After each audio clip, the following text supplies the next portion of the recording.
नमस्कार सर्वांना. श्री स्वामी समर्थ. तुम्हा सर्वांना गुरुपौर्णिमेच्या हार्दिक शुभेच्छा. मैत्रिणींनो, वर्षातून एकदाच येणारा हा पवित्र दिवस आपल्या जीवनात गुरूंचे महत्त्व वाढवणारा असतो. पण तुम्हाला माहिती आहे का, या दिवशी फक्त एक छोटीशी सेवा केल्याने तुमच्या आयुष्यात मोठा बदल होऊ शकतो. आणि ती सेवा म्हणजे गाईला खाऊ घालणे. आजच्या या व्हिडिओमध्ये आपण जाणून घेणार आहोत, गाईला खाऊ का घालावा, काय खाऊ घालावे आणि कोणत्या वेळेला करावी ही सेवा. म्हणून हा व्हिडिओ शेवटपर्यंत नक्की पहा. आपल्या हिंदू धर्मात गाईला गोमाता म्हटलं जातं. असं मानलं जातं की गाईमध्ये 33 कोटी देवतांचा वास असतो. म्हणजेच आपण गाईची सेवा केली तर ती थेट देवापर्यंत पोहोचते. गुरुपौर्णिमेच्या पवित्र दिवशी गाईला खाऊ घालणे ही एक अतिशय पुण्यदायी आणि शुभ मानली जाणारी सेवा आहे. आपल्या संस्कृतीत गाईला माता मानलं जातं आणि तिच्या सेवेमुळे गुरुदेव आणि पितृ यांचा आशीर्वाद प्राप्त होतात. पौर्णिमा म्हणजेच गुरूंची सेवा करण्याचा दिवस. या दिवशी प्रत्येक जण हा आपल्या गुरुची सेवा करत असतो. कोणी श्री स्वामी समर्थांची सेवा करतात तर कोणी दत्त महाराजांची सेवा करत असतात. प्रत्येक जण हा वेगवेगळ्या प्रकारची सेवा करत असतो. गुरुपौर्णिमा ही माता लक्ष्मीला समर्पित असते. त्यामुळे या दिवशी माता लक्ष्मीची सुद्धा विधिवत पूजा केली जाते. किंवा तुम्ही तुमच्या देवघरामध्ये अन्नपूर्णा असेल तर त्याची सुद्धा तुम्ही विधिवत पूजा करू शकता.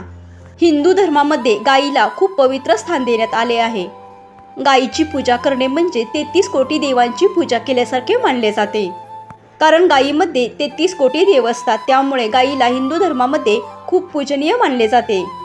तर गुरुपौर्णिमेच्या दिवशी आपल्याला एक उपाय करायचा आहे. तर या गुरुपौर्णिमेला आपल्याला गाईला या 3 वस्तू खायला घालायच्या आहेत. या वस्तू खायला घातल्याने आपल्या जीवनातील जी काही दरिद्रता आहे, जे काही दुःख आहे, ज्या काही आर्थिक समस्या आहेत त्या कमी होऊन आर्थिक स्थिती सुधारेल. त्यामुळे हिंदू धर्मात गाईला खूप महत्त्वाचे स्थान आहे. त्यामुळे गाईची पूजा करणे म्हणजे 33 कोटी देवांची पूजा केल्यासारखे मानले जाते. त्यामुळे जो कोणी गाईची सेवा करत असेल, पूजा करत असेल, अशा लोकांना 33 कोटी देवांचा आशीर्वाद मिळत असतो. त्यामुळे गाईला पूजेमध्ये खूप महत्त्वाचे स्थान आहे. तर गुरुपौर्णिमेच्या दिवशी आपल्याला गाईला या वस्तू खायला घालायच्या आहेत. ज्या लोकांना खूप राग येतो, ज्यांची स्मरणशक्ती ही खूप कमी असते, अभ्यासामध्ये कमकुवत असतात, अशा लोकांनी गुरुपौर्णिमेच्या दिवशी गाईला हिरवा चारा खायला घालायचा आहे. हिरवा चारा खायला दिल्यामुळे बुध ग्रहाची स्थिती सुधारते आणि सर्व संकटामधून आपली सुटका होऊन मुक्ती मिळते.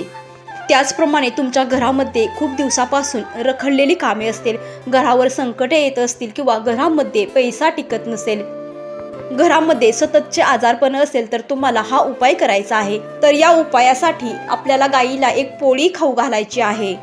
ही पोळी बनवण्यासाठी आपल्याला पिठामध्ये थोडीशी हळद घालायची आहे आणि आपण जी काही पहिली पोळी बनवणार आहोत ही पोळी आपल्याला गाईला खाऊ घालायची आहे. तर बघा, गाईला पोळी खाऊ घातल्यानंतर आपल्याला गाईच्या कानामध्ये आपल्या जीवनातील ज्या काही अडचणी आहेत, ज्या काही आपली इच्छापूर्ती आहे, जी मनोकामना आहे ती बोलून दाखवायची आहे. आपल्या जीवनातील दुःख अडचणी लवकरात लवकर कमी व्हाव्या, त्याचप्रमाणे आजारपण कमी व्हावे, घरामध्ये सुख समृद्धी लाभावी, यासाठी गाईकडे मनोभावे प्रार्थना करायची आहे. तर ही पोळी खाऊ घालण्या अगोदर आपल्याला गाईची विधिवत पूजा करायची आहे. ही आपल्याला गाईच्या पायावर पाणी घालायचे आहे. त्यानंतर पायांवरती आपल्याला हळदी कुंकू लावायचे आहे. कपाळावरती सुद्धा तुम्हाला हळदी कुंकू लावायचे आहे आणि त्यानंतर आपल्याला ही पोळी खाऊ घालायची आहे. तर पोळी म्हणजे काय, तर आपल्याला एक चपाती गाईला खाऊ घालायची आहे. तर या चपातीला तेल न लावता तूप लावून आपल्याला ही पोळी खाऊ घालायची आहे. तर या पोळीवरती आपल्याला भिजवलेल्या हरभऱ्याची डाळ आणि गूळ घालून ही पोळी सुद्धा तुम्ही गाईला खाऊ घालू शकता. त्याचप्रमाणे बघा, आपल्या दारावर कधी ना कधी गाई आली तर तिला आवर्जून काही ना काही खायला द्यावे, पाणी द्यावे. असे केल्याने तुमच्या जीवनातील संकटे नक्कीच कमी होण्यास मदत होईल. बघा, तुम्हाला खूप मोठ्या प्रमाणात पितृदोष आहे आणि हा पितृदोष कमी व्हावा असे तुम्हाला वाटत असेल तर तुम्ही गाईला आवर्जून पोळी आणि त्याच्यावरती गुळाचा खडा आवर्जून खायला घालावा. यामुळे पितरांचा आशीर्वाद आपल्याला मिळतो आणि पितृदोष कमी होण्यास मदत होते.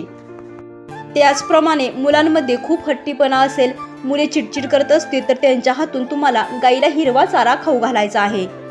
या उपायाने मुले नक्की शांत होण्यास मदत होईल. त्याचप्रमाणे आपल्याला गायीच्या पाठीवरून हात फिरवायचा आहे. ज्या ठिकाणी सूर्यकेतू नाडी असते त्या ठिकाणाहून आपल्याला हात फिरवायचा आहे.